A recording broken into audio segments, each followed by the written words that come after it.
জয় জগন্নাথ।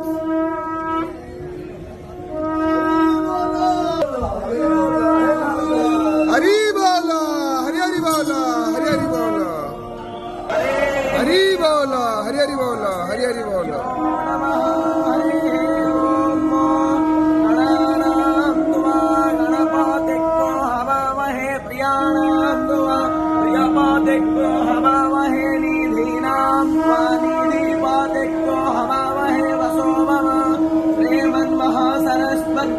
नमः पावकानयावासो चोदा इत्रिशोऽनृतानां चेतन्ते सुमतीनां यज्ञं दाधे सरस्वती अहो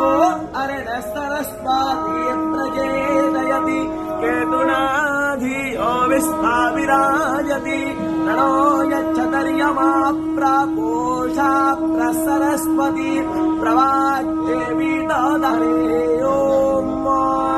आनो भद्राक्रतावो यवानां भद्रा सुवातर्रोज यतां देवाना हरि बोला हरि हरि बोला हरि हरि बोला। तन्नो मातो वायो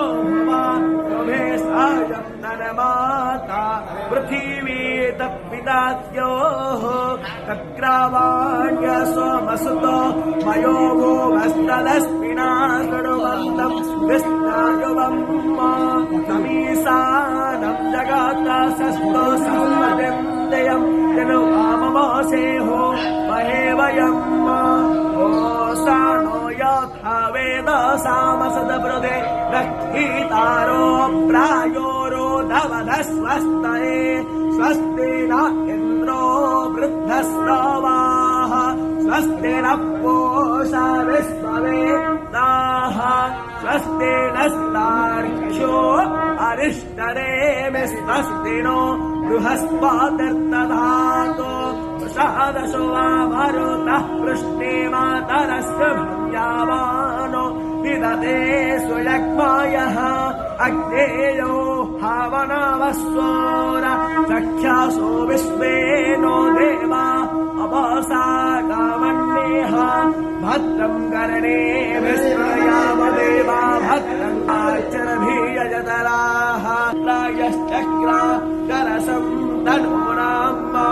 पुत्रासो यत्र पितरो भवन्ति मह्योरदेतेरन्तरिक्षामदे धर्माता